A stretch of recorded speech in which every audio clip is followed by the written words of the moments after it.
Well, hello there, and welcome back to Good in the Middle Way. I'm your host Rob, and I'm so happy that you're here. Welcome back. How have you been? I hope this finds you well. Today we're going to be talking about one of the fundamental ideas that are observed in Buddhism. You see, on the middle way, we have to observe this and take it deep into our hearts and into our minds and really put it into practice and what all this will mean. It comes together. What that might be, you might ask? The idea of impermanence. Now, every school in Buddhism talks about impermanence and observes this, but I've come to also find that really, as long as people have existed in all history, there's, bands of philosophers that come together and through observing the natural world kind of come to this conclusion in one way or another.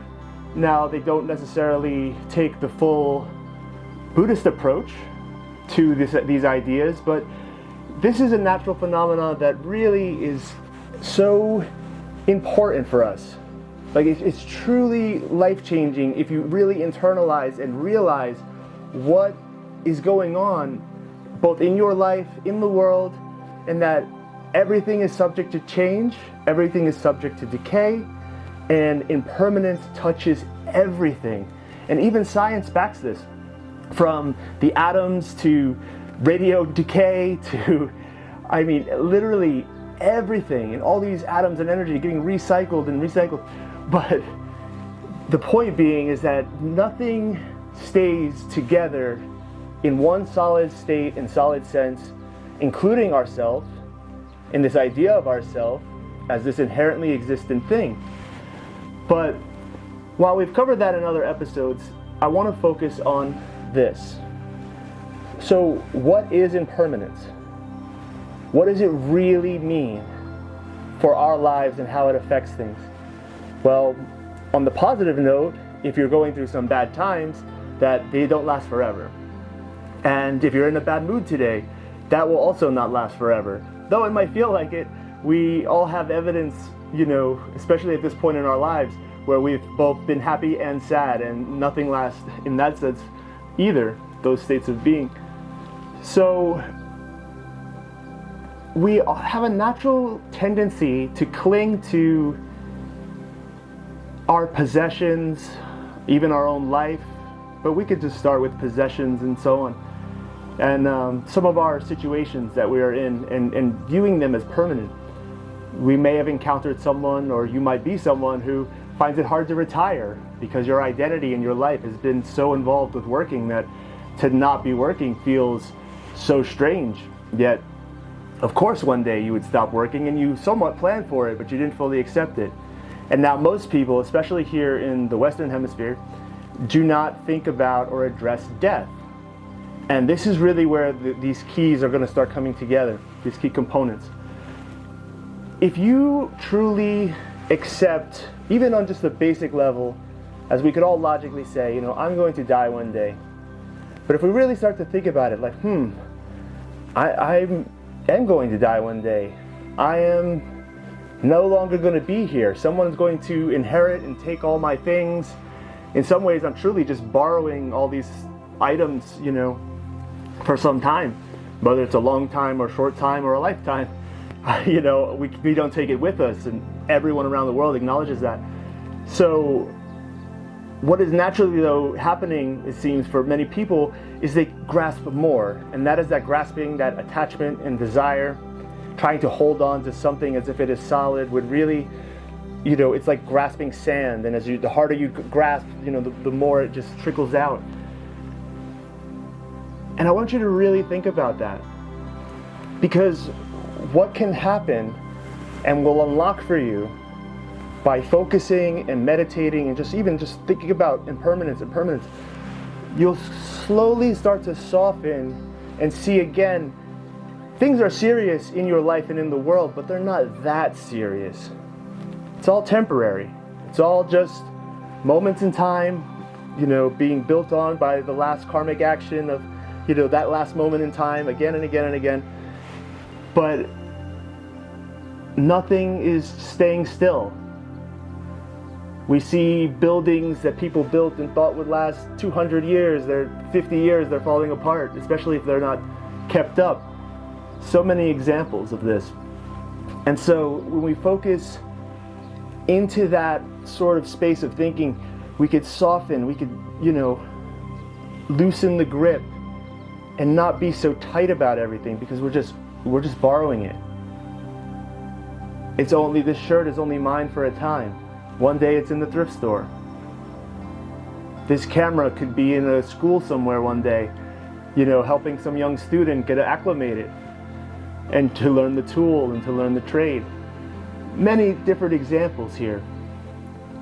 But it's also takes a lot of the mental stress and mental weight out when we understand as well that these events and these feelings that feel so heavy and these, really, sometimes we get stuck in really terrible systems and it seems like there's no end. Even in our own mind, we're trapped in these negative thoughts and ruminations and stuff that, it's never going to end. And I've lived it. I've truly lived it and truly believed, even after hearing about impermanence a couple times, it's still like it felt so in my face. I couldn't easily let go. It took some time. But this is why I'm also saying it's so important, because it's like, if I really just paused, settled myself, tried to regulate better, and it's not going to happen just the first time you do it, but you keep attempting, and one day you realize, oh man, this state right now, it really is not good. I don't want to be in it, but it's not going to be forever. If you've ever been injured or had a major surgery or been in a lot of pain, whether you, accept it or you don't, you're sitting there through it, as I also have, and it's, you have to come into that acceptance and sort of realize, and as you're hoping that, these negative states end sooner than later, but that is one of the key components and so fundamental on the middle way, is constantly observing and remembering the impermanence of things, the impermanence of situations, the impermanence of even the teachings in some ways. Science will say one day all of this will be swallowed into a black hole and everything that we've tried to save and thought mattered will just be crushed under the force of gravity or swallowed up by the sun. But those are fun topics. You could search throughout YouTube and see how that goes. But that could also help us, because our lives are so short and we take things so seriously and we think that they're so solid, and that, have you ever met a sentimental person? And I have nothing against sentimental people, or I'm a sentimental person, but have you met one, or have you met a hoarder? The next level of sentiment, being sentimental, I should say. Holding on to things for the whole lifetime. And while there's beautiful intentions around those ideas, but it really does highlight the grasping, the desire, and the fact that once they pass, somebody else is cleaning up the mess. The same way that it's so important to leave a good, clean, healthy earth for, our kids' kids, our grands, and many future generations and all beings, as on the Bodhisattva path, we're trying to eventually, as we spoke about this, but really remove the suffering of all sentient beings, but in our limited human capacity, like the things that we can do and that we can affect, is not polluting, not, taking our trash to the proper place, trying not to swat all the bugs as they land on you. And that is what I wanted to talk about this week, is I really find impermanence to be fundamental, as well as these texts will tell you. There's an observation of the impermanence of things, and even the impermanence of the self. It says, the last piece I would say, at least for today, is that impermanence can drive a great motivation in us and cultivate a true, sustainable energy to say, well, I don't know the hour in which death will strike. It will be an ordinary day. I will have things uncompleted that I wanted to do. And, and because I don't know that, I should use my time wisely. I should use this moment wisely. And if that's too heavy for you, just think about, well, I can at least know if I make it to 80 and I'm at whatever age I am, I could at least project to have about this much time to do things. It's like, you don't want to pressure yourself and get stressed like, oh, I got to get on it. But it is like a different sense of like, oh yeah, I got to get on it, like, because I don't have this much time, And then if you're working or you're attending family or a caregiver for someone, all these sorts of things, it really highlights and can help us break through the illusion that we have this infinite time to do all the things and this, long life, which we do pray in the long life prayers and thoughts and well wishes for everyone, but, it's really a blip in time, and it's how many weekends, I've read it once, and there's a wonderful YouTube, I'll post in the description about your life in Jellybeans. It's always stuck with me, that my dear sister showed me when I was just getting into all this, actually, and it was seeing it quantified also could kind of like light a fire under you to kind of get going. But if you observe impermanence, if you're thinking about how all of this is limited in a way, you don't take it for granted. You want to take it and seize the moment, enjoy the moment.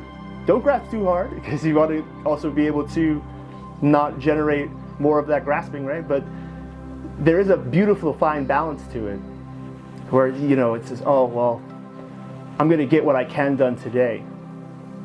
I lastly will end with this quote that I had just read about an hour ago, and it went something like, it's easier to fix your worst habit than it is to start your best one that you're wanting to attempt, something like that. I said, wow, that's pretty profound. It's like, fix the leak, not try to fill the bucket. I said, oh, they're onto something here. This is a good thought, and I jotted in my notes. I want to remember that. So many notes, so many beautiful sayings, and all these texts, and how I came across this one through social media, actually. Social media for good, the positive, when the positive things come through. But again, everything, it's impermanent. And I'll have a little PS here too, because I'm just being reminded, thinking of loved ones I've lost, and I'm sure that you have loved ones that you've lost. And if you haven't, this is a good part to prepare for then. It's simply that in these, especially physical items, remember the person is not in the item. These items, whether you get rid of them or keep them, they might serve you for some time, but really remember that your memory is attached to the item in a specific way, or you're, again, going back to the mind, your mind is assigning that value to that item and that experience. So you have to somewhat try to change your mind and let it go. Because when you let go of the items and the things, it doesn't mean you're letting go of the memory of the person. But our mind instinctually kind of, keeps them together, and it goes back again to this grasping and this lack of acceptance of that all these things are impermanent, they change, they decay. To live is to die. That is the conditions of samsara.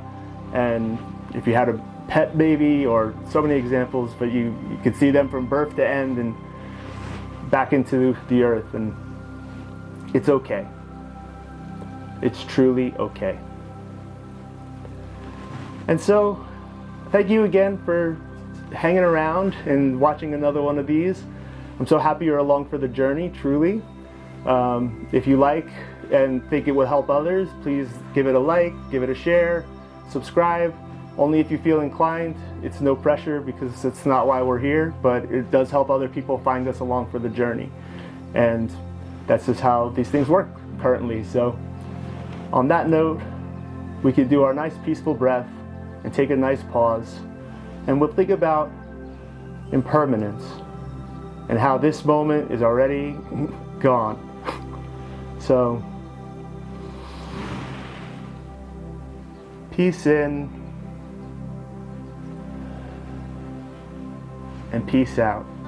May you be well, may you be happy, may you have the conditions to be free of suffering. Thank you again so much for being here, and I can't wait to see you on the next one. Thank you.